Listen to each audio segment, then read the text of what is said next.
Bom dia a todos, todas e todes. Sejam muito bem-vindos e bem-vindas à segunda conferência do segundo seminário Arte e Políticas Culturais, que é uma realização do Museu Casa de Cultura Hermano José, do Programa Associado de Pós-Graduação em Artes Visuais, PPGAV, UFPB, UFPE, e do Observatório de Políticas Culturais da Paraíba. Para conversar conosco hoje, trazemos o professor Laimer Garcia dos Santos, que refletirá conosco acerca do tema Arte e Tecnologia, Tecnoestética, Conexão e Cognição, tema cada vez mais pertinente não apenas no mundo da arte, mas para o mundo social como um todo, à medida em que as aproximações e interações entre estes campos têm resultado numa intensa produção contemporânea de arte tecnológica ou mídia arte. Ao tempo em que ambas, arte e tecnologia, passam não mais a serem vistas como partes em separado no contexto do fazer criativo, mas sim como conjunção ou mesmo surgimento de um campo artístico renovado pela convergência, interdependência e imbricamento entre arte e tecnologia. Não por acaso, esse novo fazer artístico, esse devir artístico, cria de um mundo cada vez mais globalizado e hiperconectado, tem gerado também efeitos nos modos de recepção, consumo, práticas e sociabilidades artístico-culturais pelos mais variados públicos, complexificando processos de percepção, comoção e produção de sentidos diante dessa produção contemporânea. E para falar conosco, neste segundo dia de seminário, trazemos o professor Laimer Garcia dos Santos, que é bacharel em Comunicação Social pela Universidade Federal do Rio de Janeiro, mestre em Sociologia das Sociedades Industriais pela Escola de Altos Estudos em Ciências Sociais, doutor em Ciências da Informação pela Universidade Paris 7, é professor titular do Departamento de Sociologia da Universidade Estadual de Campinas, Unicamp, foi conselheiro do Conselho Nacional de Políticas Culturais do Ministério da Cultura, foi diretor da Fundação Bienal de São Paulo entre 2009 e 2010, foi coordenador do Laboratório de Cultura e Tecnologia em Rede do Instituto Século XXI, em São Paulo. O professor tem uma larga experiência, aqui é um currículo resumido, claro, mas o professor Laimer tem uma vasta experiência na área da sociologia, com ênfase na sociologia da tecnologia, em arte contemporânea, atuando principalmente nos temas da biotecnologia, tecnologia, arte contemporânea, política e Brasil. Então, passo a palavra agora ao professor Laimer. Muito bem-vindo, professor. Muito obrigado por atender ao nosso convite. Bom dia, Alexandre. Bom dia a todos e todas. É uma satisfação estar nesse seminário. Eu vou começar por um ponto que tem uma ligação direta com o que o Alexandre falou e que acho que é um ponto que é de interesse maior para nós, sobretudo neste momento. Eu acho muito oportuno ter uma discussão sobre essa questão da relação arte e tecnologia, porque eu acho que esses dois termos, que estão cada vez mais ligados e que estão cada vez mais constituindo no campo da cultura um polo comum, né? Arte e tecnologia, cada vez mais a arte é ligada à tecnologia, cada vez mais a tecnologia também é ligada à arte, né? É uma espécie de uma confluência, né, de potências. Eu acho muito importante chamar a atenção para essa questão, desde que eu acho que tem a possibilidade de voltar no Brasil a colocar essa questão em cima da mesa outra vez depois digamos, das eleições, que eu imagino que nós vamos conseguir dar a volta por cima e que a gente vai trazer de volta um sentido da relação arte e tecnologia que foi inaugurado pela gestão do Gilberto Gil no Ministério da Cultura no tempo do governo Lula e que continuou depois com o Juca Ferreira ainda no governo Lula, mas também no governo Dilma. Por que eu estou dizendo que isso é importante? Porque eu acho que isso foi uma questão que foi absolutamente abandonada e a sequência, né, dos governos seguintes, depois do golpe. E agora a gente vai ter, eu acho, a possibilidade de voltar a encarar a articulação entre esses dois termos, já numa nova chave, porque o tempo também passou, e como vocês devem saber muito bem, a velocidade, a aceleração que a questão tecnológica se desenvolve e se desenrola, né, nos faz que, ao voltarmos para essa questão 5, 6 anos depois, ou um pouco mais do que isso, 7 anos depois, a gente já vai encontrar um quadro, pelo menos no plano internacional, bastante modificado, né? Bom, eu tenho um interesse muito grande na articulação de arte e tecnologia, e, sobretudo, nessa questão da tecnoestética, desde o tempo que eu fazia o doutorado. Eu sou muito velho, então tem muito tempo. Isso foi no final dos anos 70. E havia, naquela época, um filósofo da tecnologia francês, chamado Gilbert Simondon, que era uma pessoa muito interessante. Ele tinha uma visão muito pouco utilitária da tecnologia. Quando eu chamo de visão utilitária da tecnologia, é que a gente tem uma espécie de um clichê mental que faz com que a gente considere que tecnologia é, digamos, uma ferramenta na mão da gente, que a gente usa, uma ferramenta simples, no sentido de que ela pode estar num armário, a gente, quando precisa, usa como um martelo, como um serrote, ou como algo desse tipo, mas mesmo com as tecnologias digitais, essa mentalidade ainda continua vigindo, né? Que a gente usa a tecnologia no momento que a gente quer, e a hora que a gente não quer mais usar essa tecnologia, a gente desliga o aparelho ou a gente põe essa ferramenta no armário e tudo continua igual, como se aquela articulação fosse momentânea ou puramente instrumental, né? Um pensamento instrumental da tecnologia. O Simondon foi uma pessoa que pensou muito sobre o livro dele do final dos anos 50, até hoje é uma referência mundial, se chamava Do Modo de Existência do Objeto Técnico. E nesse livro ele pensava que não fazia sentido a gente considerar a tecnologia desse modo instrumental, como usualmente a gente costuma pensar, que ela era muito mais do que isso. E que ela, sendo muito mais do que isso, ela tinha uma inserção na vida das pessoas e uma inserção na cultura, uma inserção muito grande, e que essa inserção não era pensada, porque justamente essa mentalidade de considerar apenas de um ponto de vista instrumental não dava conta de saber qual era o modo de existência dessas máquinas, desses objetos, que estavam, inclusive, nos anos 50, era o começo do desenvolvimento das máquinas, digamos, que depois viriam a ser, a partir dos anos 70, das máquinas inteligentes, né, com a eletrônica, etc. Né? E ele estava pensando isso no momento em que isso estava se constituindo, começando a se constituir, e que não fazia sentido a gente pensar o modo de existência das máquinas como se elas fossem apenas umas ferramentas na mão do homem. Então, portanto, tinha que pensar de um modo diferente.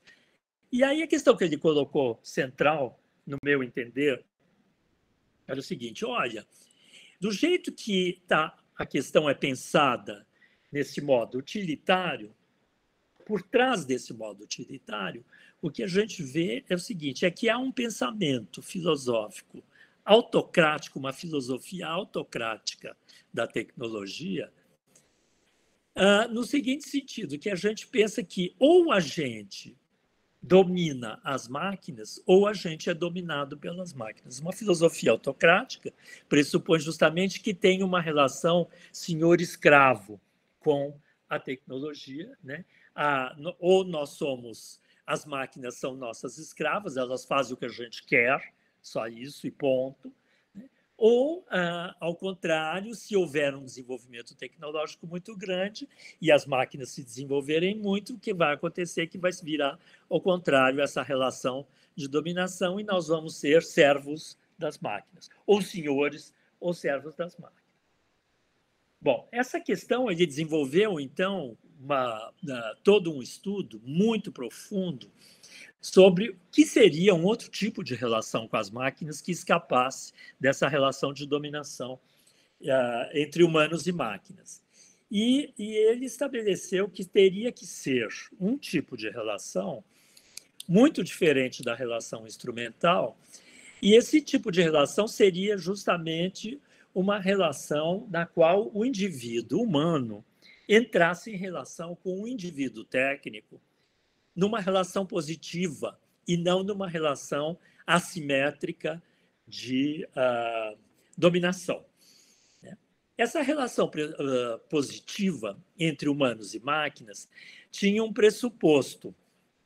E esse pressuposto era que o humano, diferente das máquinas, tem um potencial ou tem potenciais diferentes dentro do humano que podem ser exercidos e que podem se dar de um modo muito específico se os humanos se relacionarem diretamente com as potências das máquinas, entendendo quais são essas potências e qual é a diferença entre indivíduo humano e indivíduo máquina. Quais são as diferenças que estão estabelecidas nessa relação de potência a potência. E ele estabeleceu essa relação de um modo que eu acho que era muito forte, porque ele diz o seguinte: se a gente começar a pensar nesse sentido, né, como é que as potências do humano podem entrar em relação e podem se concretizar junto com a concretização das potências das máquinas, nós vamos integrar de novo cultura e tecnologia que vivem separadas. Porque no pensamento da cultura, sobretudo da cultura ocidental, né, no pensamento da cultura ocidental, cultura é uma coisa, tecnologia é outra. Né? E a gente discute a articulação das duas, mas não numa inter-relação positiva, mas sim como entidades que foram desenvolvidas separadamente. E era preciso pensar essas entidades juntas, que, na verdade, se constituem juntamente. Né? Porque se a gente pensar, por exemplo, que um humano do século XXI como nós, na relação que a gente tem, por exemplo, com os aparelhos sonoros, só para dar um exemplo, né? Os aparelhos sonoros. Se a gente pensar quem é esse humano que ouve música no século XXI e compararmos isso com um humano que ouvia música no século XVIII, não é o mesmo humano que está ouvindo música hoje que estava ouvindo no século XVIII. No século XVIII, quando que se ouvia música? Ou você ouvia música na missa, na igreja, ou na aristocracia se ouvia música no palácio, ou se ouvia música nas festas populares, quando aconteciam as festas. Né? E para quem tinha uma paixão muito grande pela música, que isso, inclusive, tinha algum instrumento, ou tinha aprendido a ler música, a pessoa podia, digamos, ouvir música mentalmente, pegando uma partitura e mentalmente ir cantarolando dentro da cabeça dela aquela música, porque ela sabia ler a partitura, alguma composição que já estava escrita, e ela então podia, digamos, desse modo, ouvir virtualmente essa música. Mas era o máximo que ela conseguia fazer. Né? Se a gente comparar, por exemplo, com a possibilidade de escuta de música, que a gente pode escolher a nossa trilha sonora, a hora que a gente quiser, no lugar em que a gente quiser do mundo, né?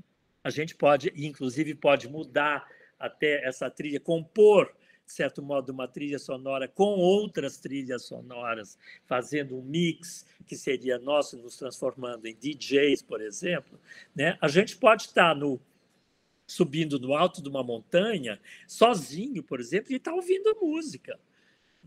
Isso, ou seja, a música vai conosco em todos os lugares. E o acesso à música mudou completamente do século XVIII para cá. A mesma coisa seria, por exemplo, com a pintura.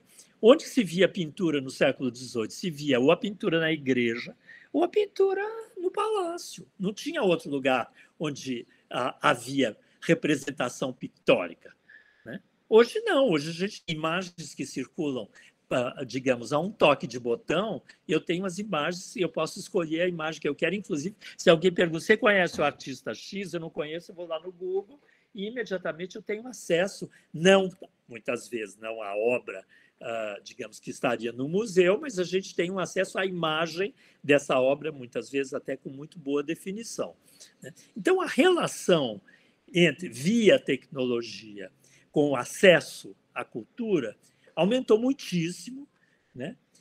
Mas aumentou muitíssimo, mas ao mesmo tempo a impressão, e eu concordo com o Simondon, a impressão que a gente tem é que o nosso pensamento sobre o modo como a gente acessa a tecnologia não cresceu. Eu estou vendo aqui que eu perdi a conexão. Vocês estão me ouvindo? Estamos ouvindo, sim. Tá, então eu vou continuar, porque aqui cortou a minha imagem, cortou a imagem, mas eu vou continuar então para ver se isso vai sozinho, vai se restabelecendo. Bom, o que acontece então com essa, se a gente mudar a perspectiva e começar a pensar nos termos em que o Simondon alertou?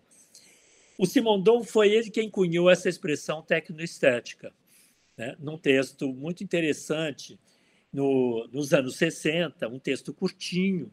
Né? Eu até traduzi esse texto para um livro sobre tecnologia que saiu nos anos 80. E aí, esse texto, o Simondon analisa o que ele propunha como essa expressão tecnoestética. Tecnoestética para o Simondon era o seguinte: era a beleza que pode existir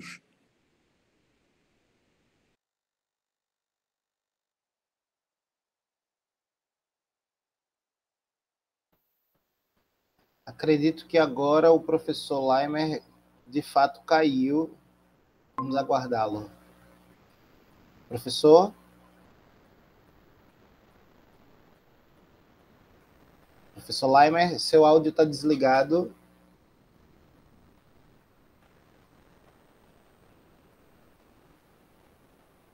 Vamos aguardar. Isso é do ao vivo, tá, gente?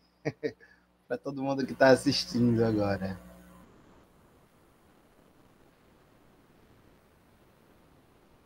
Professor, o senhor está de volta na sala, mas áudio e vídeo desligados. Se puder sair e retornar.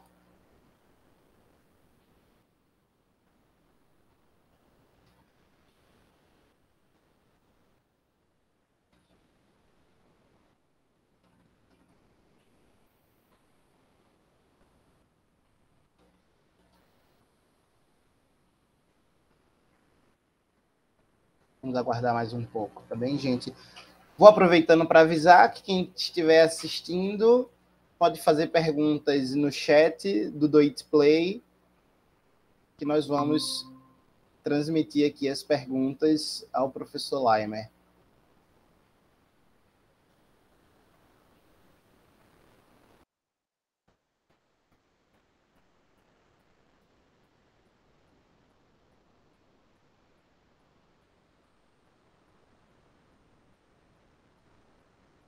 Guardar mais um pouco.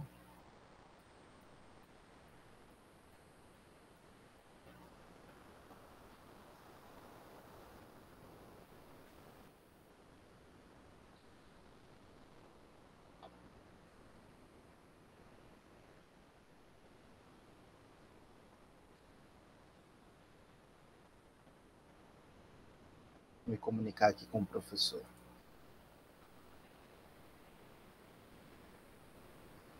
Por enquanto, eu vou aproveitando para dar alguns informes do nosso seminário. Hoje à tarde, nós vamos ter os GTs, 2 GTs, e à noite mais um GT, certo? À tarde, teremos o GT2, Políticas Culturais Contemporâneas, a partir das 2h, e o GT3, Museus, Curadorias, Acervos e Exposições, também às 2h. À noite, às 6h30, teremos o GT1, Arte Moderna e Arte Contemporânea no Brasil, uma visão decolonial. Então, são os nossos 3 grupos de trabalho que receberam trabalhos de pesquisadores de diferentes instituições do país ao longo dessas últimas semanas, e teremos trabalhos interessantíssimos sendo apresentados de experiências diversas em todo o Brasil. Vamos tentar aqui ver se o professor está de volta. Professor, nos escuta?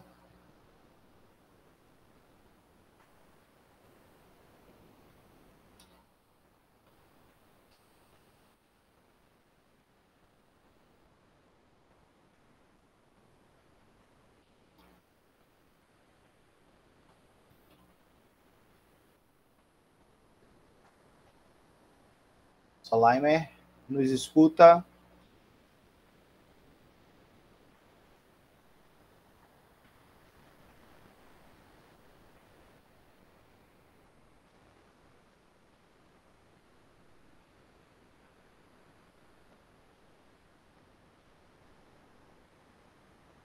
Estou tentando aqui uma comunicação por WhatsApp.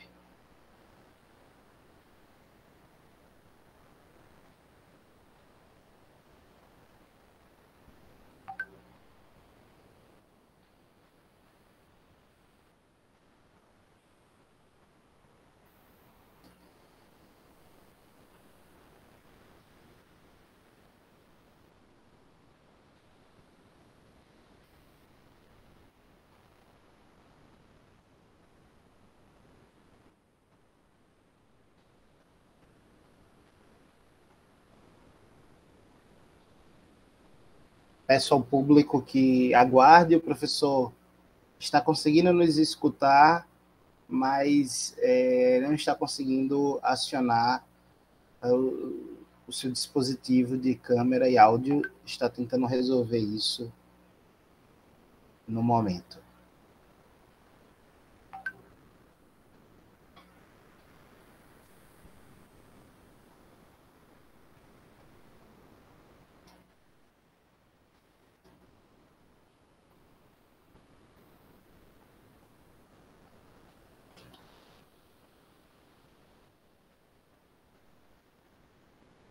Vamos ver se conseguimos fazê-lo entrar agora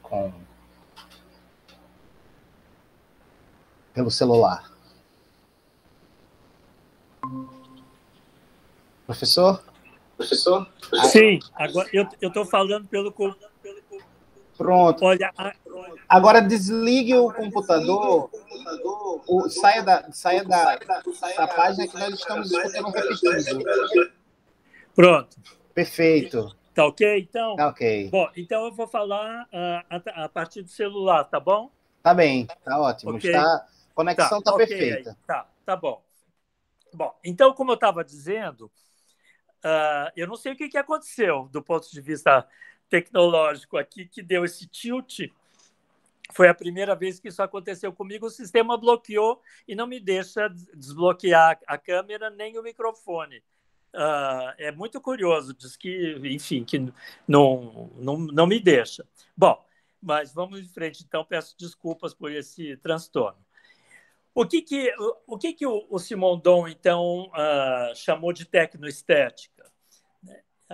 Ele chamou de tecnoestética essa articulação positiva que eu estava mencionando, dizendo o seguinte: existe uma beleza na técnica, né? e existe, digamos, uma característica na técnica.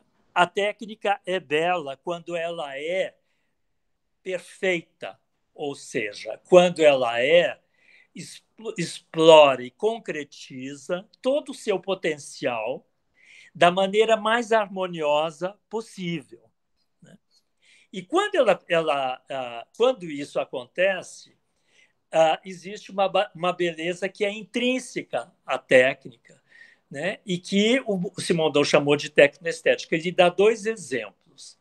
Né? Um exemplo é uma ponte que está integrada, que é uma ponte no interior da França, e ele mostra como a construção dessa ponte obedeceu a um rigor técnico muito apurado, mas, ao mesmo tempo, a uma harmonia muito grande ao lugar onde essa ponte está colocada. Então, a relação entre a ponte enquanto objeto técnico, ou dispositivo técnico, e a relação com o seu entorno produz uma beleza específica, porque quando você vê a ponte, você vê a funcionalidade da ponte, mas você vê ao mesmo tempo que aquela ponte é perfeita, que nada poderia ser produzido naquele lugar como um meio de atravessar de um espaço para o outro, de uma maneira tão harmoniosa e tão, digamos, tirando partido da potência do lugar e tirando partido da potência intrínseca ao dispositivo que é o dispositivo de engenharia, dispositivo ponte.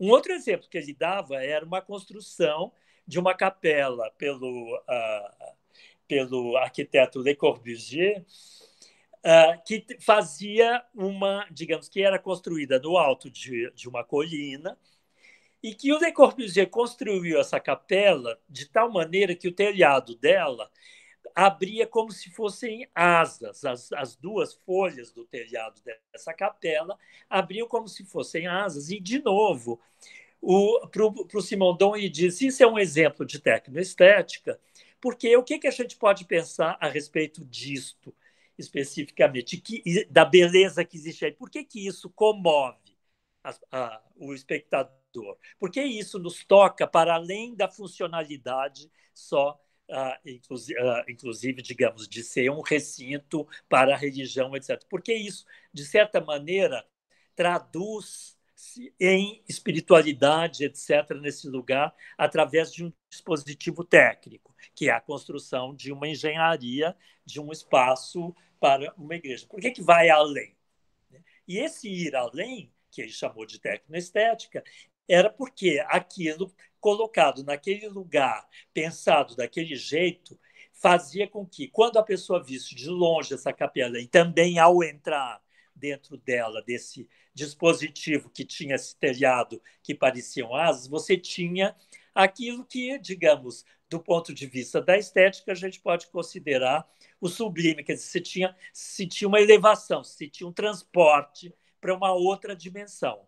Né? Você entrava num outro mundo, porque você entrava num espaço que era um espaço que não era puramente instrumental, mas era um espaço que criava um outro mundo. Se a gente lembrar que arte é criação de mundos, né? E então, quando ele usava o termo tecnoestética, ele estava querendo dizer justamente que havia uma potência técnica na construção daquilo, mas que essa potência técnica se ligava com outro tipo de potência, que era uma potência estética, que fazia com que essa articulação entre técnica e estética levasse a pessoa a uma outra dimensão, ou a um outro mundo. Né? O exemplo ao contrário disso, só para a gente ter uma noção de como é que ele trabalhava essa questão, é quando, por exemplo, a gente tenta estetizar um objeto técnico, pensando a estética não como criação de mundos ou transporte para uma outra dimensão, mas como um enfeite, um ornamento do objeto técnico. E o exemplo que ele dava, que ele morria de rir, era o exemplo do carro Rolls-Royce. Por quê? Porque o carro Rolls-Royce, a frente do carro Rolls-Royce, simula ou imita a construção de um templo grego. E em cima desse templo, no frontão desse templo, no alto, existe uma figura grega, que é a Vitória de Samotrácia, uma figura grega alada de metal, em cima desse texto que, de certa maneira, imita ou quer transportar para o objeto automóvel, quer transportar uma noção estética de um templo grego, querendo dizer que esse automóvel é tão bonito e tão perfeito quanto o Partenon na Grécia, por exemplo. Né? Então, para o Simondon, isso era uma estetização da técnica completamente furada, e ele dizia, por quê? Porque isso não faz parte, isso é uma coisa, é um acréscimo que é colocado no automóvel, que não tem nenhuma função no automóvel, que não faz parte da harmonia da própria articulação, da potência do automóvel. Isso é um acréscimo que vem de um outro, que é transladado de um outro objeto, inclusive, digamos, de engenharia, de uma construção de um templo, que é trazido para cá, mas ele é trazido para cá de uma maneira que é uma maneira, ele considerava isso kitsch, porque ele considerava isso de extremo mau gosto, porque é um enfeite. Né? Aquilo não tem uma função de concretização do próprio objeto técnico, aquilo é um enfeite que se acrescenta ao objeto técnico e que, se você tirar, não faz diferença nenhuma e, de certo modo, fica até melhor porque você vai limpar um ruído na própria construção, na própria constituição daquele objeto, na própria concretização daquele objeto. Né? Bom, quando o Simondon escreveu isso, é claro que o mundo técnico o mundo social já estava totalmente penetrado pelo mundo técnico, mas ele escreveu isso antes das tecnologias digitais, né? Antes da cibernética ter transformado a vida, o trabalho, a linguagem, todo o nosso modo de vida, né? Que começou com a virada cibernética em 1970. Né? Em 70, quem fez um inventor americano que fez uma espécie de um rastreamento da evolução tecnológica do século XX, de 1900 para frente, ele, ao fazer essa espécie de grande cartografia da evolução tecnológica no século XX, ele diz: 1970 é um ano chave, porque é o ano da virada cibernética. É o ano em que as máquinas inteligentes, as máquinas informacionais começam a sair dos laboratórios e a entrar na vida de todo mundo, de todo dia, na vida cotidiana de todo mundo. É claro que essa penetração das tecnologias digitais a partir de 70 não se deu imediatamente, mas ela foi dando de um modo cada vez mais acelerado, né? No que o próprio Buckminster Fuller chamou de aceleração da aceleração, né? Porque a partir de 1970 a aceleração é exponencial, ou seja, ela dispara, né? Todo ano, a cada ano e meio, a capacidade de cálculo dos computadores duplica, isso desde 1970. Então, a capacidade de tratamento, de processamento de informação duplica a cada ano e meio. Isso significa que a possibilidade de utilização dessa potência de cálculo e dessa potência de tratar a informação, o universo informacional aumenta exponencialmente, dispara, né? E começa a entrar em todos os ramos da atividade humana, começa a transformar, inclusive, todos esses ramos da atividade humana, da vida, do trabalho, da linguagem, do modo de ser das pessoas, do modo de comportar-se das pessoas e do modo como as pessoas se relacionam justamente com todas essas máquinas, né? Um celular é uma extensão do humano, uma extensão inteligente do humano, que é um microcomputador que a gente tem na mão e que, por enquanto, ainda a gente tem esse computador que ainda é, digamos, esse computadorzinho que é o celular, que agora eu estou utilizando aqui para falar com vocês, porque o outro sistema não funcionou, mas esse aqui funcionou, né? Esse pequeno computador aqui, por enquanto, ele está aqui ainda presencialmente, mas muito rapidamente isso vai ter até, acho que calcula-se que até 2030 já nem vai mais existir celular, porque o tipo de comunicação que nós vamos fazer, que nem a gente já começa a fazer sem fio, né? Daqui a pouco a gente vai poder se comunicar sem celular, né? E o fato de haver essa aceleração tecnológica intensíssima, né, a partir dos anos 70 do século passado, ou seja, já faz 50 anos que isso está acontecendo, e eu sou da geração que pegou essa transformação, porque eu tinha 20 anos quando a coisa começou a virar em 1970. Então, eu peguei o início da passagem para, digamos, esse mundo cibernético, que hoje é o mundo de todo mundo, né? Quando eu digo mundo de todo mundo, significa que, mesmo se eu estiver numa aldeia Yanomami, na fronteira do estado de Amazonas com a Venezuela, certo? Eu ainda estou dentro do universo cibernético, eu ainda estou dentro da civilização informacional. Não tem lugar no mundo que esteja fora da civilização informacional, né? Seja porque o satélite está passando e está captando informação daquele lugar, seja porque eu tenho um dispositivo naquele lugar que eu consigo falar por telefone com outro lugar, seja porque chega a imagem, etc, etc.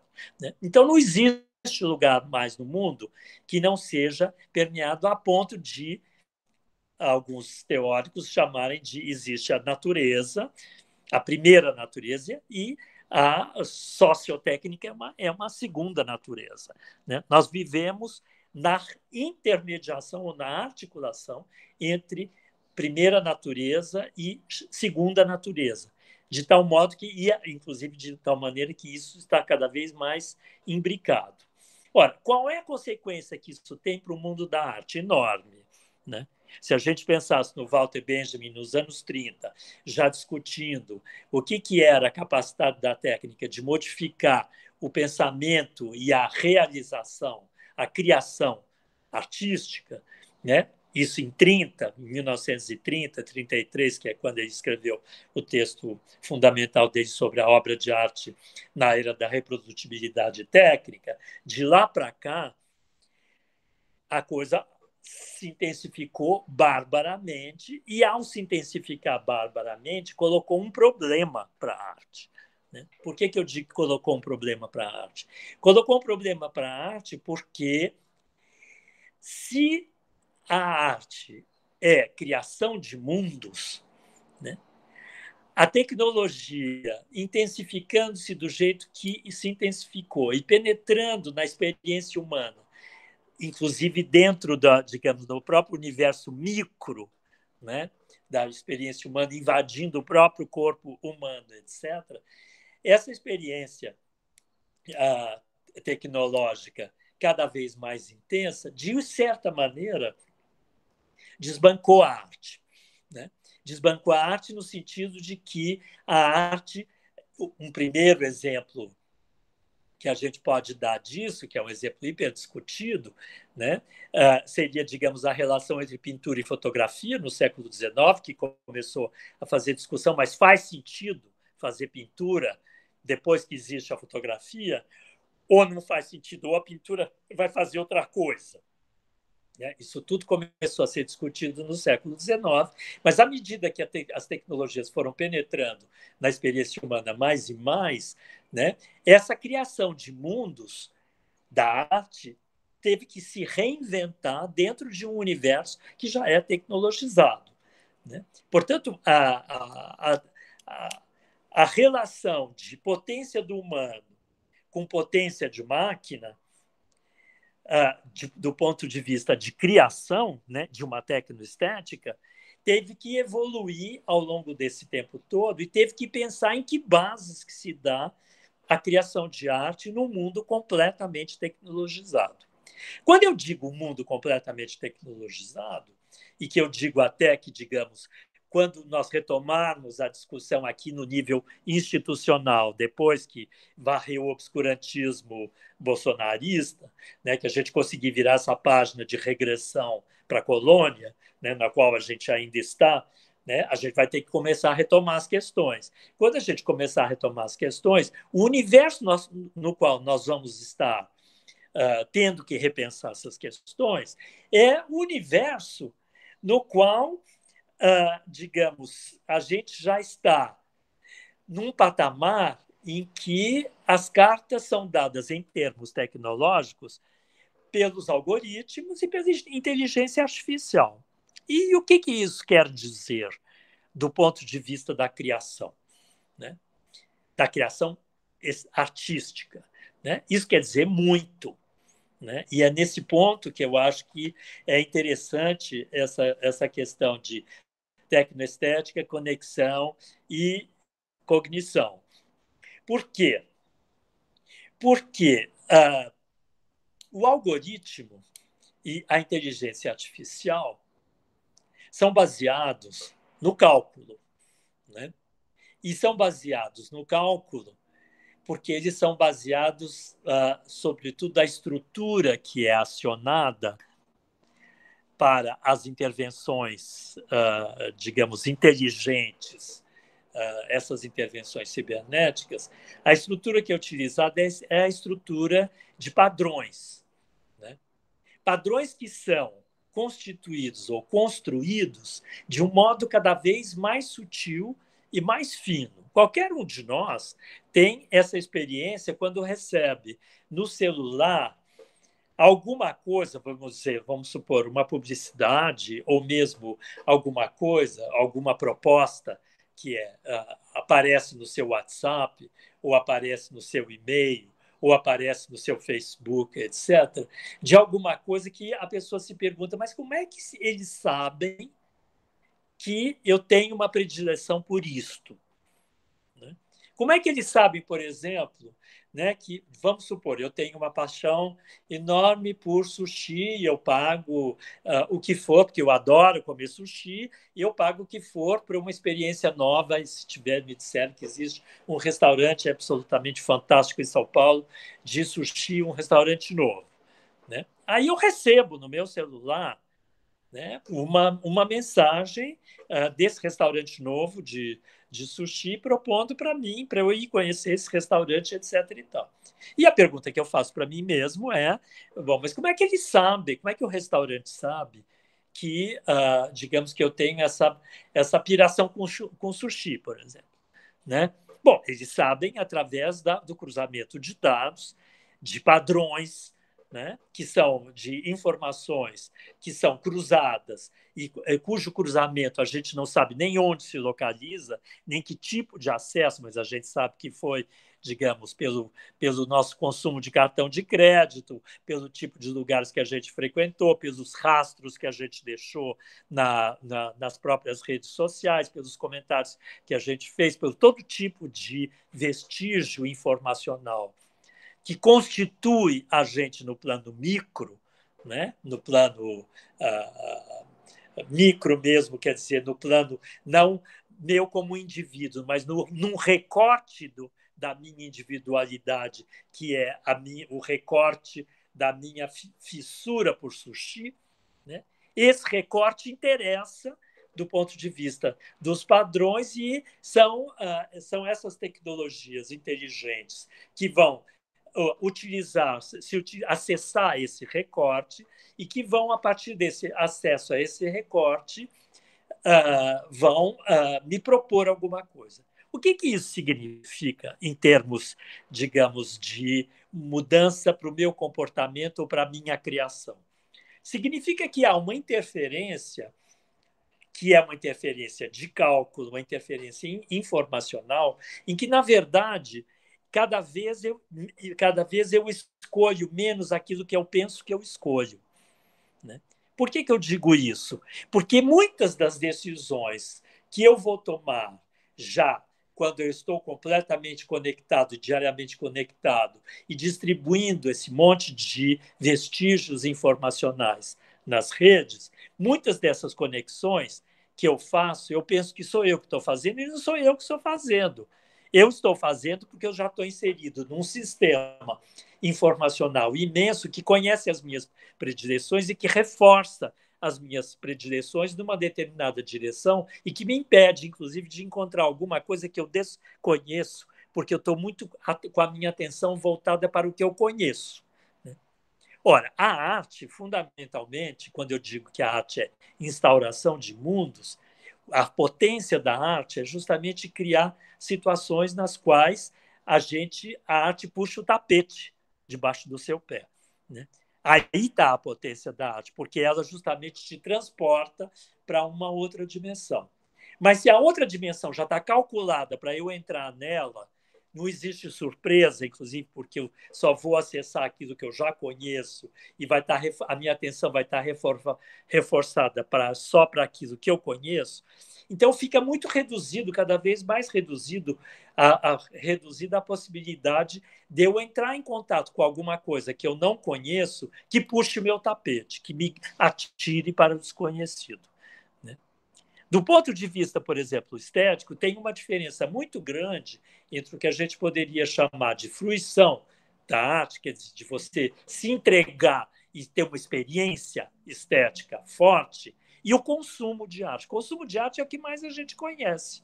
Né? Consumo de arte é eu vejo todas as noites, eu vejo um filme, e na verdade um filme passa e depois eu esqueço, e depois passa outro e eu esqueço, e tanto faz que seja um ou outro, digamos, é um passatempo que eu tenho e que, digamos, para ter algum filme que mexa comigo profundamente, que me toque profundamente, que me faça mudar, ter um antes e depois dessa experiência estética, né?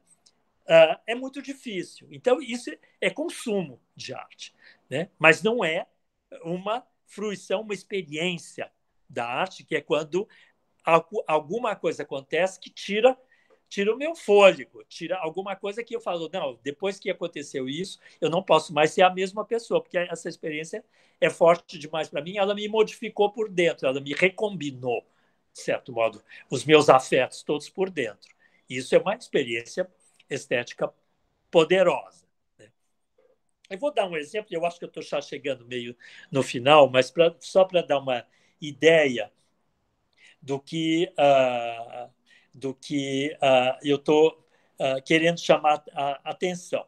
Né? Há uns anos atrás, havia uma exposição em Paris, no Centre Beaubourg, no Centre Pompidou, chamado Dionisíacos. E era a proposta da exposição, que era uma exposição de arte contemporânea, a proposta dessa exposição era o seguinte: o que é hoje, o que a gente pode considerar hoje como dionisíaco? Dionisíaco, do deus Dionisos grego, é a experiência do excesso, a experiência justamente de uma potência tão grande que cria uma desordem por um excesso e que leva você, desarticula, desordena a sua experiência, digamos, habitual, a sua experiência ordinária e te joga numa dimensão extraordinária, com uma violência muito grande, seja uma violência erótica muito grande, seja uma violência, digamos, espiritual muito grande, etc., porque o Dionisos é o deus do excesso. Né? Bom, essa exposição, então, convidou uma série de artistas contemporâneos para fazerem trabalhos sobre o excesso. Né? O que podia ser o dionisíaco hoje. E tinha lá uma série de instalações, uma série de trabalhos, uns mais ousados, uns melhores, outros piores, etc. Né? E tinha um trabalho que era eu não vou ter tempo de descrever esse trabalho aqui, mas era um trabalho no qual você entrava, o espectador entrava e não podia parar para contemplar, ele tinha que atravessar uma sala onde tinham uma série de pessoas fazendo uma performance, vestidos de orangotango, e o chão estava todo esfregado com sabonete, então era um perigo de você andar, e você não podia parar na sala, então você tinha que ir andando, escorregando naquele negócio, e tinha digamos, uma instalação cheia de falos, colocados que é o deus do erotismo, então era cheio de falos para todo lado e tal, e era muito engraçada e era bastante anárquica essa instalação, mas a gente atravessava a exposição, via esse trabalho, via outros, gostava, não gostava, tinha gente que se horrorizava com aquilo, enfim, não importa. O que importa era o seguinte, é que eu fui no dia da abertura da exposição e depois teve uma festa num grande restaurante de Paris, do pessoal que estava na exposição. Como eu estava com outras pessoas que também tinham sido convidadas, eu acabei indo nessa festa. E quando eu cheguei na festa, nesse grande restaurante, estava lá, tinham levado 2 falos desses da instalação de Dionisos, e estava lá a turma que estava vestida de orangotango, estava também nessa festa. E eles começaram a fazer uma espécie de um ritual dentro do restaurante, né? E começaram a dançar com os falos e tal, não sei o que. Tarará. E, enfim, todo mundo aparentemente estava curtindo aquilo. Mas tudo estava sendo, o tempo inteiro, tanto no museu quanto no restaurante, tudo estava sendo fotografado e videografado incessantemente, né?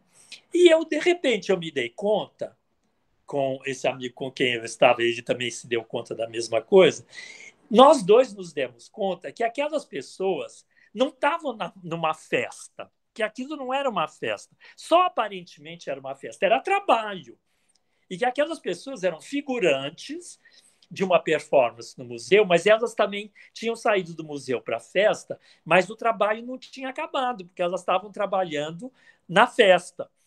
E, ao estarem trabalhando o tempo inteiro na festa, na verdade, era a coisa menos dionisíaca que podia acontecer, porque se era trabalho, era obrigação. Eles tinham a obrigação de dançar, de aparentar alegria, etc. e tal. E era, na verdade, era tudo menos uma festa, né? Não era um carnaval aquilo, né? Não era uma bacanal aquilo era um trabalho, né? E nós comentamos, nossa, que coisa maluca isso, porque já não tem mais festa, né? Porque na hora da festa, que é depois que tudo acabou, que a performance acabou no museu, etc., nessa hora que é a hora da festa, não tem festa também, porque a festa é trabalho. E tudo isso está produzindo imagem que depois vai circular nas redes, que vai vender, que vai virar outro trabalho dentro de outro museu, etc, etc. E aí, bom, eu fui embora para casa, no dia seguinte tinha uma página do Le Monde, 2/3 de página do Le Monde sobre essa exposição, porque era uma exposição muito importante, né? E nessa página, em vez de ficar falando dos trabalhos que tinha na exposição, o jornalista, o crítico, estava mostrando como é que a criação artística, hoje em dia, sofre da interferência do mercado, do sistema de arte, na própria criação. Então, mostrava como todos os trabalhos daquela exposição tinham sido financiados por colecionadores que compravam a ideia da exposição e a produção dos trabalhos antes mesmo dos trabalhos serem criados. Ou seja, no próprio ato da criação já tinha interferência do mercado, porque já tinha proprietários, colecionadores que estavam comprando aquilo que ia ser criado, né? Por que eu estou dando esse exemplo importante? Porque eu acho que, digamos, o campo de invenção e de criação da arte ficou bastante ameaçado e cada vez mais difícil de ser, da potência da arte se manifestar, porque, digamos, de certo modo, está dominado, de um lado, pelo mercado e do outro, por um pensamento instrumental de que tudo isso é instrumental e de que tudo isso vai entrar numa relação de consumo e não numa relação de uma experiência estética genuína, né? Ora, para que isso possa acontecer, para que, de certo modo, para poder salvar essa dimensão que é fundamental na experiência humana, que é a experiência estética, é preciso que essa tendência hipertecnológica, e eu não faço uma crítica da tecnologia no sentido de condenar a tecnologia, isso tem que ficar bem claro, né? O que eu estou falando é o seguinte, é que esta tendência a uma penetração cada vez maior no plano micro do humano, daquilo que pode ser a liberdade humana, da experiência humana, e dessa experiência ser programada, né? Ou a gente lida com essa programação dessa experiência e a gente pensa, problematiza essa programação dessa experiência para ver onde que a gente pode até furar essa programação, dentro dela, inclusive, mas para isso a gente precisa conhecer essa experiência de programação muito bem, né? Ou a gente vai fazer isso, ou então vai estar dominado, no sentido de que todo aquilo que a gente experimentar, que a gente acha que é uma experiência estética, não vai ser mais uma experiência estética, mas vai ser uma experiência programada, que tem um sistema que quer que a gente reaja daquela determinada maneira, naquela situação que ele próprio vai criar para nós, né? E aí entra uma questão muito importante, e eu vou terminar com essa questão, que é a seguinte: de certo modo, o que é importante na experiência estética é que ela te joga para uma outra dimensão. E essa outra dimensão, no limite para a qual ela te joga, é uma dimensão cósmica, né? A experiência estética nos joga numa dimensão cósmica. No Ocidente, essa dimensão cósmica foi rastreada desde a Grécia Antiga e é dentro da evolução dessa história da arte que essa experiência estética é pensada. Mas a experiência estética da história da arte, que é a história da arte euro-americana, não é a única experiência estética que existe no mundo. Existem outras experiências estéticas ligadas a outras cosmovisões, a outras cosmologias, né? Que são, por exemplo, a experiência estética ameríndia, as experiências estéticas africanas, a experiência estética chinesa. E como é que fica a relação, digamos, a relação dessas experiências com essas outras cosmologias e o modo de acessar essas outras cosmologias? Por que eu estou dizendo que isso é muito importante? E no caso do Brasil, então, mais importante ainda.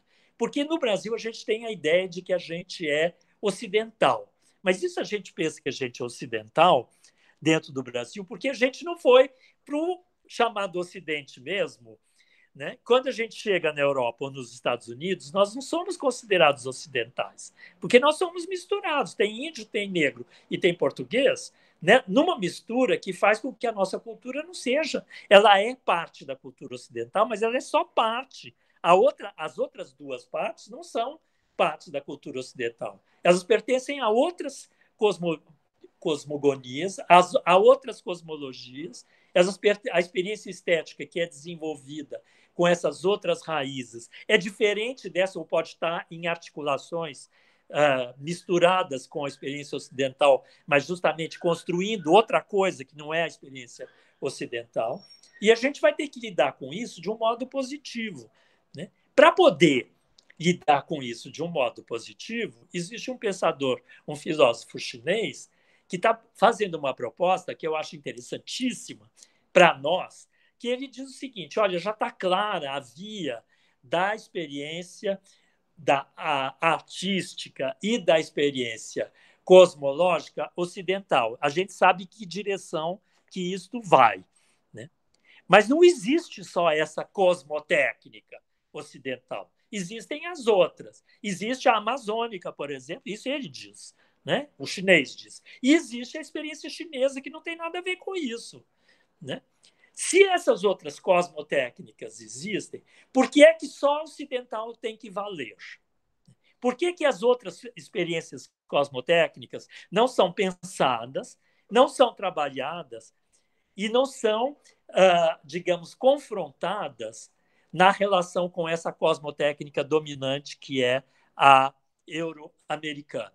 Por que não existe isso? Por que isso não é colocado em cima da mesa?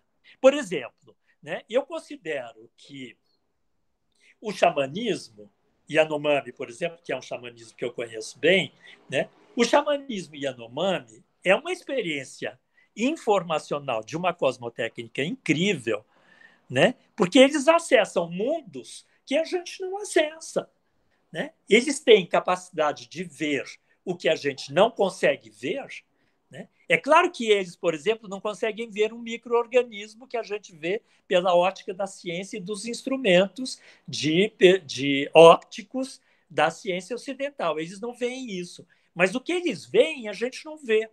E por que aquilo que é só o que é ocidental é que vale? Por que só vale a experiência, digamos, de visibilidade que é trazida pela cosmotécnica ocidental? Por que o outro não vale também? Né? E por que o outro, a gente considera que o outro é atrasado, ignorante, é arcaico, não faz sentido, etc. Né? Eu acho que isso é puro preconceito nosso, porque a gente não conhece aquilo. Porque se a gente conhecesse aquilo, a gente ia ver que é muita pretensão da nossa parte, né? E da nossa é pretensão e alienação junto, achar que a cosmotécnica ocidental está com tudo e que o resto é uma bobagem. É muita pretensão, porque é pressupor que só o ocidental usou a sua inteligência e a sua intuição para construir sistemas de conhecimento e sistemas de experiência humana e experiência estética do ponto de vista do humano. Mas por que a gente vai considerar? Quer dizer que a gente acha que os Yanomami, ao longo de 3.000, 4.000 anos, não pensaram? Né? Não, eles pensaram, só que eles não pensaram na mesma direção que nós. Né? Eles não exploraram na mesma direção que nós, eles exploraram em outras direções. Né? O que eles estão vendo é outra coisa, porque eles têm aparatos perceptivos diferentes dos nossos. Eles têm recursos para ver coisas que a gente não vê. Então, é uma ignorância da nossa parte achar que aquilo que é ocidental é melhor e é o que vale, e é a verdade, enquanto tem outras cosmotécnicas que são desenvolvidas por outros povos que têm tanto interesse ou que poderiam até começar a conversar, ou ver quais são as ressonâncias que existem entre uma cosmotécnica e outra. Né? E isso a gente não faz. Né? Então, eu acho que por aí é um papel, inclusive, da cultura brasileira, e eu acho que o Gil tem um entendimento muito interessante, o Juca também tinha um entendimento muito interessante, do modo como você pega a cultura brasileira e não faz essa divisão entre cultura e tecnologia, essa divisão burra, que é a divisão habitual. A gente tem que pensar em termos da articulação, mesmo entre cultura e tecnologia, mas as cosmotécnicas que estão envolvidas na produção daqui para frente, né, pensando na articulação positiva entre esses dois termos, e pensando na potência que a gente tem de criação de mundos e criação de arte, porque a gente não está só do ponto de vista ocidental, a gente não tem só essa referência, mas a gente tem outras referências, né? E a contribuição da gente é justamente nessa articulação. Né? Então, eu acho importante, eu aceitei esse convite para participar aqui, para chamar atenção para esse aspecto, né? Porque eu acho que quando a gente retomar, que a gente começar a sair da barbárie de novo, né, nós vamos ter que começar a pensar em termos inovadores, que tipo de articulação a gente tem, e a gente só pode pensar isso seriamente se a gente começar a pensar quais são as cosmotécnicas com as quais a gente convive e nas quais a gente está imerso, mas que a gente não considera, cuja potência a gente não considera na sua confrontação com a cosmotécnica dominante, que é a cosmotécnica ocidental, ou melhor traduzindo, euro-americana. Né? Era isso, mais ou menos. Tá ok? Acho que está no horário. Né? Obrigado, gente. Nós que agradecemos, professor, por essa aula provocativa e inquieta de questões fundamentais para a gente estar pensando os caminhos, né, e também os descaminhos que a gente tem vivido no mundo da arte, da cultura e do Brasil como um todo. É um contexto que nos lança inúmeros desafios e também imensos desafios, né?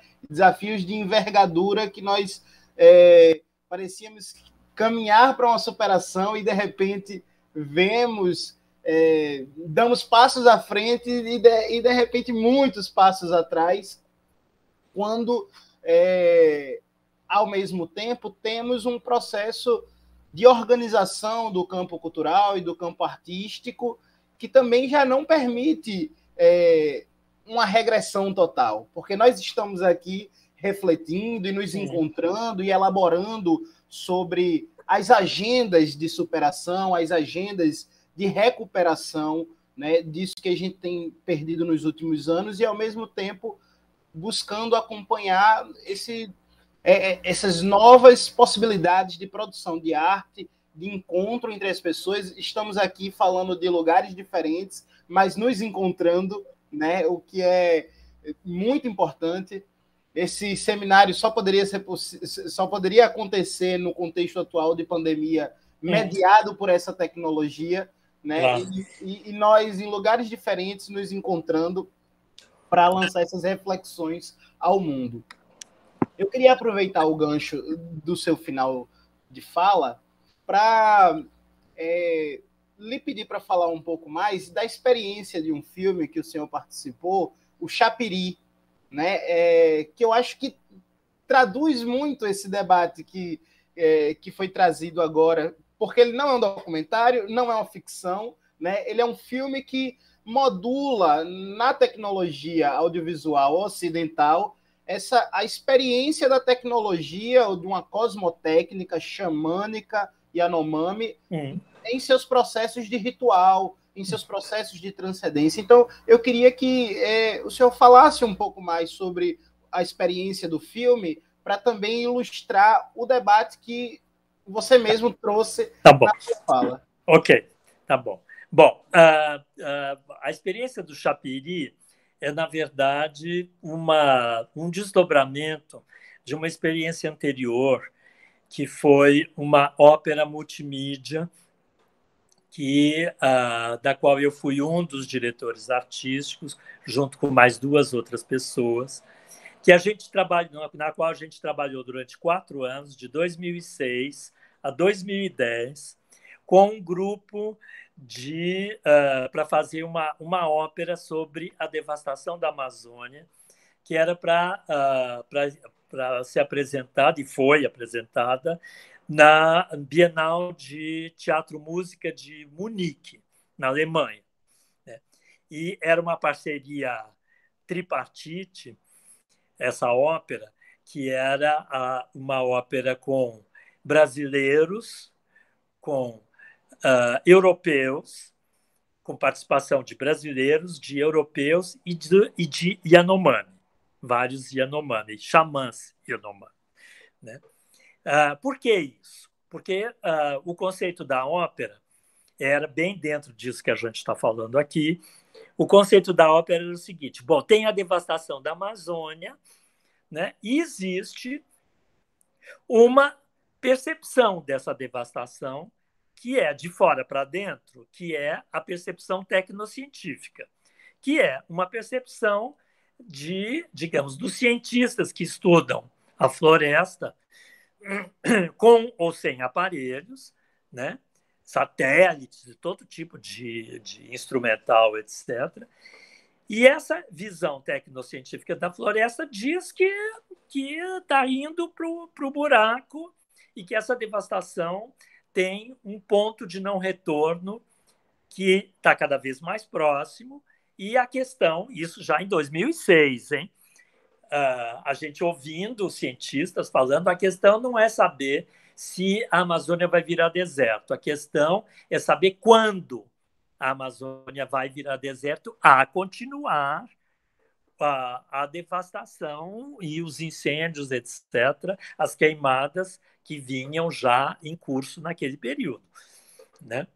Então, a gente já sabia que tinha todo um instrumental para captar esse desenvolvimento informacional, inclusive, para captar esse movimento de devastação, e tinha uma visão tecnocientífica sobre essa devastação, que vinha de fora para dentro, porque é a ciência ocidental e a tecnologia ocidental olhando para o que está acontecendo na Amazônia. Mas tinha uma outra visão, e a gente queria justamente que houvesse nessa ópera as 2 visões, fossem trabalhadas. A outra era uma visão de dentro para fora, que era os Yanomami percebendo o que estava acontecendo e expressando, em termos de pensamento mágico, de pensamento mítico, o que era a devastação. Né?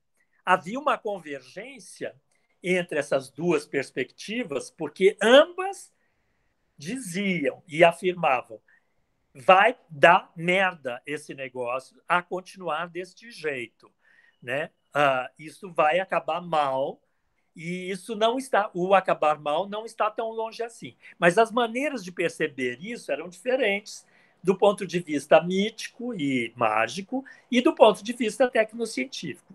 Quando a gente trabalhou durante 4 anos essa ópera, inclusive levando cientistas para a floresta, levando artistas que iam participar dessa ópera multimídia para aldeias e, ao mesmo tempo, levando xamãs para Munique, levando xamãs para Karlsruhe, levando xamãs para eles verem o que era, que tipo de aparelho, que era uma ópera multimídia, que tipo de dispositivo tecnológico multimídia ia ser utilizado, entender em que dinâmica aquilo tudo ia acontecer, etc. Quando a gente fez essas discussões, né, o pressuposto nosso era que tinha duas cosmologias que tinham que ser colocadas em cima da mesa como duas cosmotécnicas, justamente. Né? Por quê?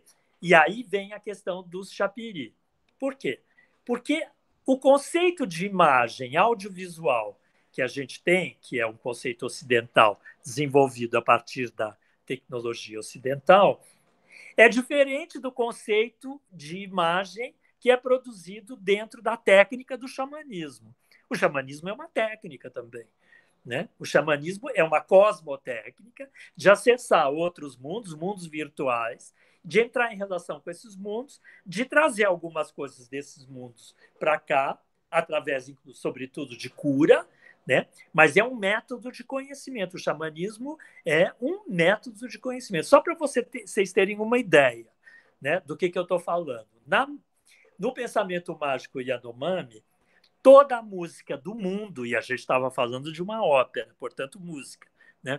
Toda a música do mundo, inclusive a música ocidental, do ponto de vista Yanomami, toda a música do mundo nasce numas árvores que existem numa dimensão mágica, e essas músicas são colhidas por pequenos seres que são os chapiripê, que são seres ancestrais humanimais, ou seja, uma mistura de humanos com animais, que passam por essas árvores, que são constituídas só de bocas, e colhem cantos dessas árvores.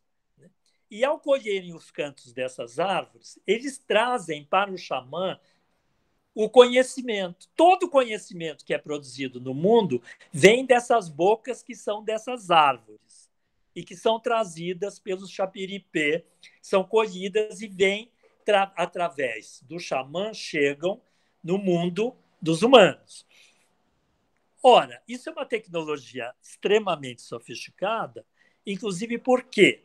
Porque quando essa imagem aparece, que é a imagem do chapiri que aparece para o xamã, como é que ela aparece? E aí você tem a maneira, o modo específico Yanomami de produção da imagem, e é por isso que eu estou chamando a atenção para esse aspecto. Como é que essa imagem aparece? Ela aparece da seguinte maneira: a imagem, através de uma dupla sinestesia, que é o que a gente chama. Sinestesia é quando você tem uma apreensão de um sentido através de outro sentido. Por exemplo, no caso, primeira sinestesia. A imagem dos chapiripe, dos espíritos humanimais ancestrais, se declara como som. A imagem se declara como som. Então, a visão aparece como audição, mas a audição aparece na visão. E depois uma segunda sinestesia, que é essa visão aparece no peito do xamã.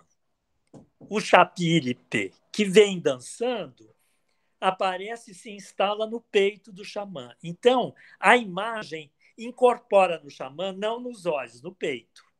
Dá para entender o que eu estou colocando? O que é uma produção extremamente sofisticada, porque você tem essa 3 sentidos envolvidos, né?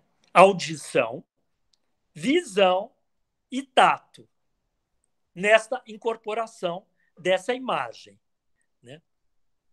Tanto é assim, tão sofisticada essa noção Yanomami de imagem, né?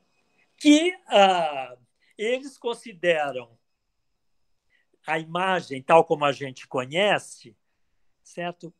Para eles isso é imagem de papel só, né?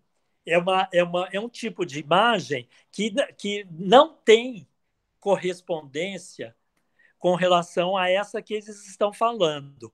Porque justamente essa, inclusive, até um Yanomami comum, que não é um xamã, não vê essa. Né? A questão nossa no filme, quando a gente fez aquele filme Chapíripe, que é um filme sobre uma grande reunião de 25 xamãs em Uatoriki, na aldeia do Davi Kopenawa, sob o comando do Davi Kopenawa, quando a gente fez aquela grande reunião, né, que a gente captou as imagens para o filme, né, as imagens, nessa reunião, a questão que se colocou para nós no filme era o seguinte: bom, como é que a gente vai poder fazer um filme sobre alguma coisa que só eles veem? Nós não vemos. Se a gente fizer um filme realista, documentário realista, botar uma câmera só na frente do xamã assim, e filmar realisticamente, não vai acontecer nada, porque nós vamos ver o que? Nós vamos ver só umas pessoas dançando, cheirando iacoana e tal, mas tudo aquilo que é do universo do invisível não vai aparecer de jeito nenhum, né?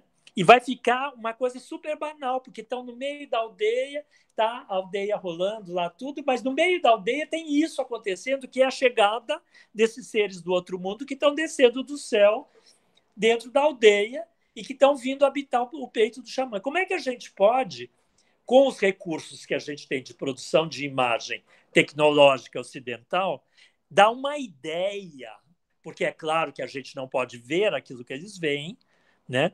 E como é que a gente vai poder fazer um filme sobre aquilo que a gente não vê? Né? A gente tem que fazer um filme sobre aquilo que a gente não vê, colocando o espectador num estranhamento em que ele entrevê alguma coisa que ele não sabe o que é, mas que ele sabe que tem uma força ali, que essa força move os xamãs. Né? Então, a ideia nossa era um filme experimental por isso. Né? Porque não era para explicar o xamanismo com palavras, não era para colocar o espectador numa situação, usando os recursos das máquinas de produção de imagem que nós temos, para produzir imagens que causassem uma estranheza no espectador e que eles vissem que tinha uma beleza e uma força naquilo ali,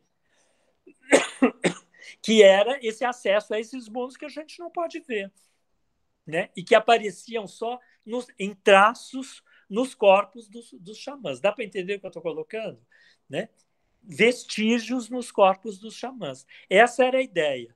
Mas o eixo da ideia era exatamente essa coisa de encontro de cosmotécnicas diferentes, que são a cosmotécnica ocidental junto com a cosmotécnica Yanomami. Era preciso justamente que os xamãs nos contassem direitinho como é que era a produção de imagens e como é que essas imagens desciam e o que acontecia quando elas desciam e qual era o papel do xamã e qual era o papel do Chapíripe, né, etc., nessa história, e que a gente entendesse isso muito bem para a gente tentar um ponto de encontro entre esses dois mundos para poder tornar não visível aquilo que é invisível, porque isso só sendo xamã para poder ver. E não adianta eu querer ver, porque eu não vou ver, porque eu não tenho pensamento mágico. Né? Minha cabeça não é do pensamento mágico. Então, eu não vou ver, não vou conseguir. Eu posso me encharcar de cheirar e a Coana, que o Chapiripe não vai aparecer para mim, né? Porque eu não estou dentro da dinâmica cosmotécnica daquele mundo, né? Agora, só porque eu não estou dentro, isso não existe? Não, isso existe, é maravilhoso e é importantíssimo que a gente saiba que esses mundos existem, até para a gente não destruir esses mundos, porque eles são importantes para eles, mas também são para nós, né? Bom, era isso. Eu acho que está tá por aí. Muito bom, professor.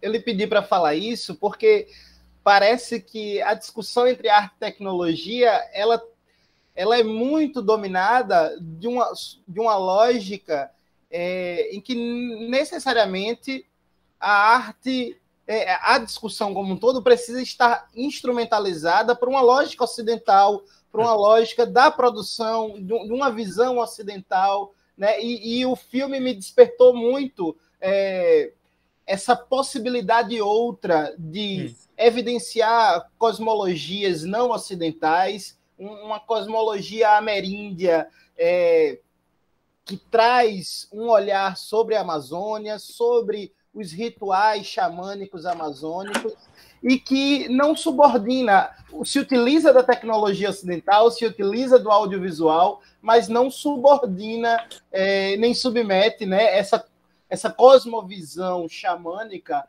a uma narrativa ocidental. Né? Exatamente.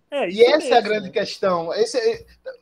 Talvez o giro decolonial na discussão de arte e tecnologia passa também por aí, de não submeter, de não subordinar essas cosmovisões, essas cosmotécnicas, uma sobre a outra, mas sim de um processo de compartilhado, de coprodução e de entendimento do lugar de ambas nesse contexto renovado, digamos assim, de uma produção artística que abre espaço para as diferentes cosmovisões.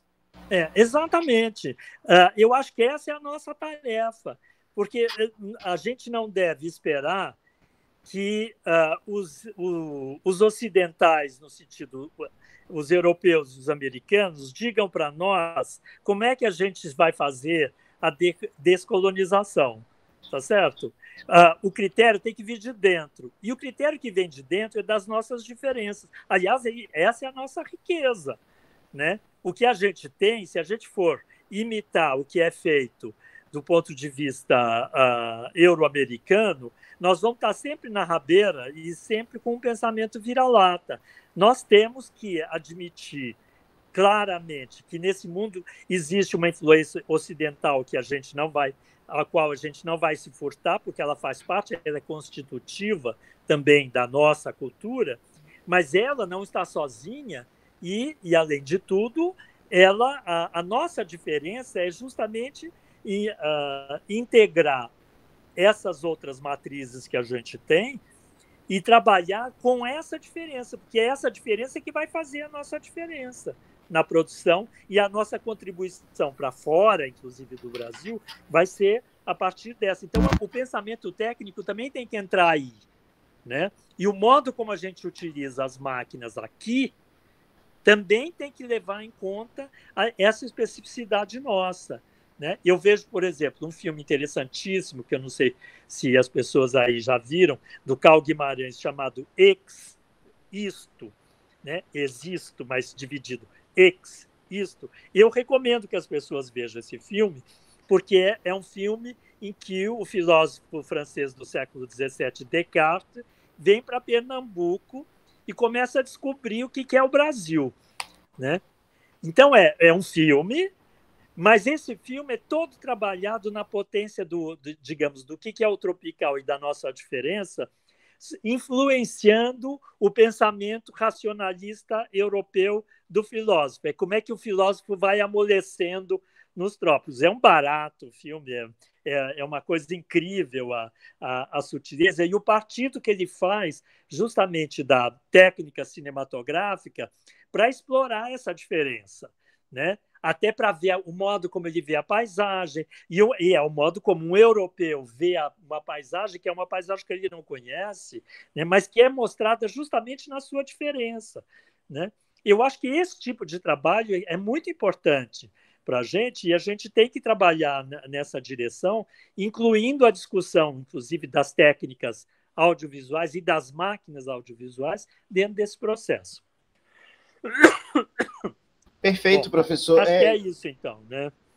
Temos uma pergunta aqui, mas eu queria só acrescentar que isso também nos coloca desafios às políticas culturais, né? Porque acho que a tônica da política cultural que nós acreditamos está na diversidade, né? Está no reconhecimento da diversidade, no fomento e no reconhecimento a essa diversidade cultural brasileira, que é ampliadíssima, né?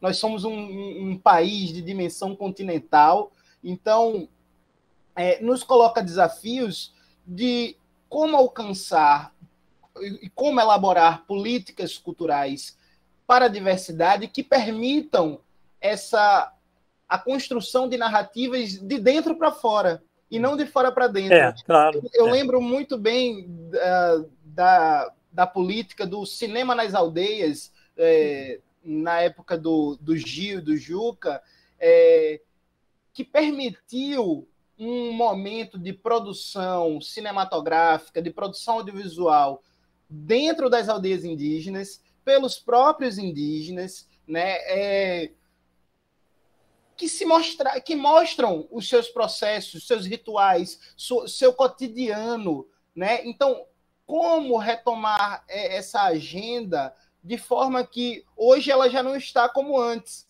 A gente entra na internet e nós temos rappers indígenas, cineastas indígenas. Amanhã nós temos uma mesa sobre arte indígena contemporânea, com a Narubel Herreria e a Juliana Chucuru, artistas de uma nova geração de artes visuais. Então, nos lança um desafio às políticas culturais para o reconhecimento e o fomento à diversidade, onde, antes de tudo, as narrativas têm que vir de dentro para fora, né? E permitirmos, e aqui falamos do contexto dos indígenas, por conta do Chapiri, mas também dos quilombolas, das comunidades ciganas. Né? Eu estou falando da Paraíba, o estado que tem a maior comunidade cigana do Brasil, certo? Com 3 mil ciganos. Imagina, ninguém sabe disso. 3 mil ciganos assentados no sertão da Paraíba, professor. Então, esse reconhecimento da diversidade e esse fomento a narrativas outras que evidenciem a diversidade cultural brasileira de dentro para fora permanece como uma agenda às políticas culturais, e principalmente no contexto dessa retomada democrática que nós queremos alcançar. Né? Eu vou lhe passar a pergunta que foi feita pelo Jorge Silva. Bom dia, gostaria de saber a opinião do professor Laimer sobre as chamadas NFTs, que são por si só uma forma de arte, entre aspas, já nascidas na internet, puramente tecnológicas e que possuem uma estética e valores duvidosos, mas mesmo assim movimenta a atenção dos internautas e bastante dinheiro. Muito obrigado. Tá.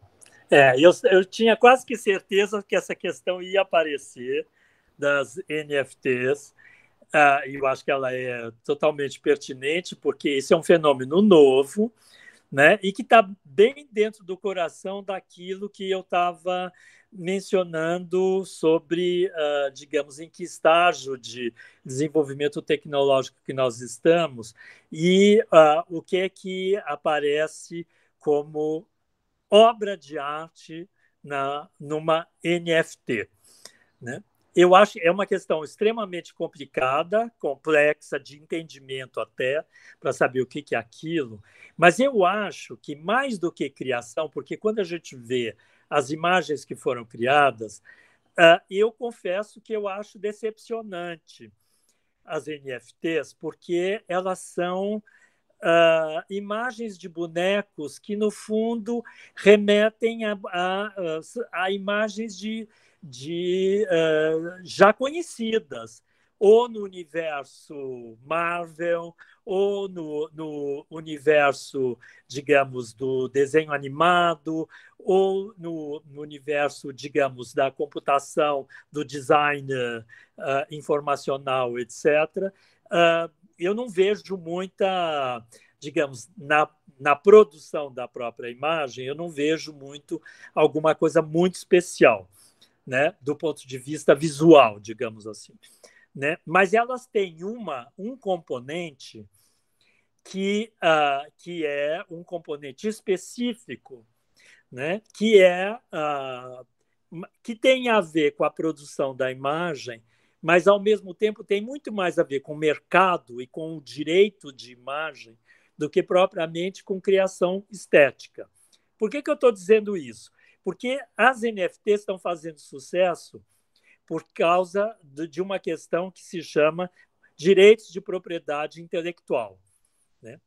NFT só existe porque existe uma criptografia super avançada que permite com que a produção de uma imagem seja pulverizada pulverizada em pixels que podem ser apropriados em unidades mínimas, que são unidades constitutivas dessa imagem, e que podem ser pulverizados, e você pode ter, por exemplo, uma imagem única que é apropriada, em termos de direito de propriedade daquela imagem, por centenas de pessoas, ou até milhares de pessoas, porque eu tenho 3 pixels daquela imagem, e esses 3 pixels dessa imagem me cria um direito de acesso a essa imagem que só os proprietários dessa imagem podem ter. As outras pessoas podem ter se os proprietários de imagem autorizarem a divulgação dessa imagem.